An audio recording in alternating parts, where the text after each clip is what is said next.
It's your boy Crypto Blood, and welcome to another episode of My Two Satoshis. What's good, people? Hope you guys are doing well today.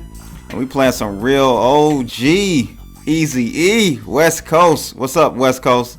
Show me some love in the comments below. Hope you guys are doing well today. Today we're gonna talk about finally a milestone, a win for the Bitcoin core team. We're gonna get into that in a second, but first let's go ahead and take a look at the market cap today. We are bouncing well off the lows. We're almost at 400 billion. We're sitting at 391 billion right now, and Bitcoin dominance is at 35.7%. so green all over the place, people, as I kind of predicted, just from a technical standpoint. From my chart analytics or analysis, I should say, my TA has done exactly what I thought it would, but we're not out the clear yet.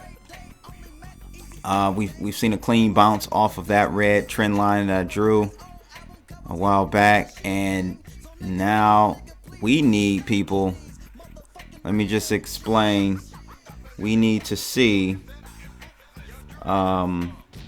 let's see here. I'm just gonna look at the charts really quickly. So we really at this level right here, where we are, we're 78.75. If today we can close above 78.75 and go into tomorrow's trading session higher, that will be even better for us. But again, what we need to see at this point, ladies and gents, is a break above this dotted trend line, this angled line here, almost a channel here. So not sure if we're going to be able to break through that on the first try. Probably not. It may take a stab at it and come back down a little bit and try it again, and may even fail a second time. But at some point we need to break above, let's just say 10,200 is still the same trading level that I see we need to pass through. And again, this is on Bitstamp, people, so the levels won't be exactly the same on other exchanges like Coinbase or Kraken or whatever other exchanges you guys follow Bitcoin price to US dollar in.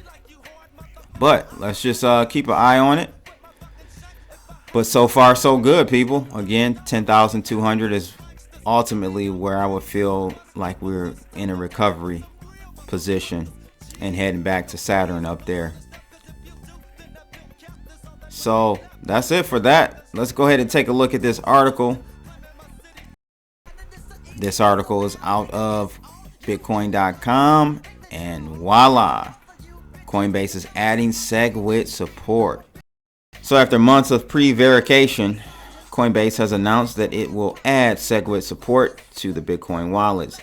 The much anticipated and long overdue move will go some way towards reducing transaction fees for users of Coinbase and GDAX. Assuming it follows suit, Coinbase has come in for repeated criticism over the inefficient way it handles Bitcoin transactions, costing itself and ultimately its users unnecessary fees. Due to the dominance of Coinbase, it is hoped that Segwit activation will help achieve the tipping point required for the technology to become the default setting throughout the industry. And that's very true. That opening statement is very true. It has been long awaited, and they've been criticized for a while. So this is a win for Bitcoin Core and Segwit being activated. You know, from what I understand, it's a huge feat for the dev team to implement Segwit. From what I'm hearing, that's why it's been kind of pushed back, but they're finally, it looks like, going to do that. And even the article states like Coinbase is like the bellwether. It's the one exchange or whatever you want to call them. GDAX is more of an exchange, but it's the main entry point for U.S. citizens and probably Canadians as well into Bitcoin, and the easiest to use for sure. So them, implementing Segwit is going to be a definite win for Bitcoin in that regard. So it says here, Coinbase gets its act together. So in a tweet on Monday, Coinbase issued the news their customers have been waiting for months to hear. It says here, our engineering team has begun the final testing phase of Segwit for Bitcoin on Coinbase. Segwit compatible Bitcoin send and receives will be available for customers in the next few weeks, it says here. In fairness to the exchange, which has custody over billions of dollars of institutional assets, it has a duty of care to its customers, that's for sure, not to screw things up. But as Coinbase dragged its heels over Segwit, while CEO Brian Armstrong waxed lyrical over pet Ethereum projects, the Bitcoin community accused the company of having its priorities all wrong. High fees have been a bugbear of Bitcoiners in general and have been a particular concern to users of Bitcoin.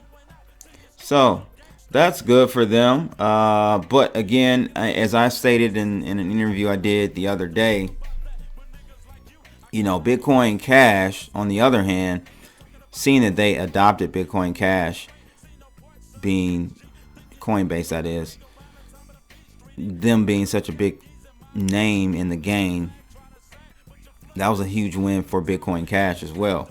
So conversely, this is a huge win for Bitcoin. Finally, that Segwit 2x is going to be activated, and it should decrease send and receive fees. And I don't know if it will increase speed or not. I'm not sure about that. So it says here, Segwit adoption is still low. Segwit is not a magic bullet that does away with high fees for Bitcoin, but it automatically shaves at least a third of the median fee, which is a start. Fees have been dropping in general lately as Bitcoin has dropped in price, and today it stands at around 131 Satoshis per byte, which is about $6 on average. Segwit adoption, meanwhile, while on the up, still stands at a pitiful 16%, despite the scaling technology having been available for 6 months. So do you guys hear that? Segwit is only at 16%. That is abysmal. That's horrible.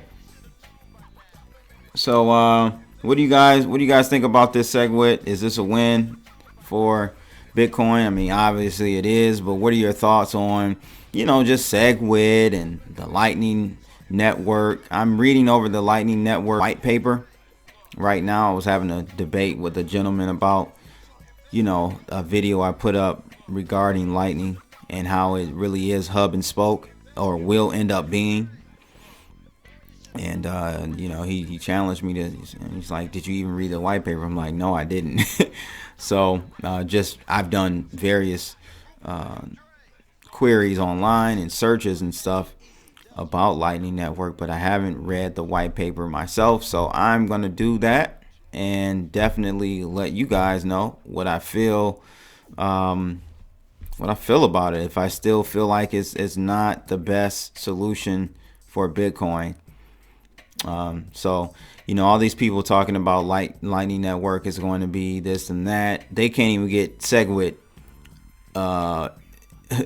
adoption above 50%. So I don't know, man. This is going to be interesting to see. But again, a win for Bitcoin Core. So that's about it for today, ladies and gents. Let me know your thoughts about Segwit and Coinbase. Is this a good step forward for the community as far as Bitcoin community, or is it are the fees still too high and too slow? Let me know your thoughts about that. Make sure you also like and subscribe. And if you do subscribe, click that bell, and that ensures that you are alerted for every video that Crypto Blood does. Last but not least, join us in that Webby room. And also, make sure you join that Block Party podcast channel. I'll try to leave the link to that in the description of this video as well. And I'm out, people. Have a great day. It's your boy Crypto Blood. I'm out. Cheers. So say the drama jerk, nigga straight kill me. No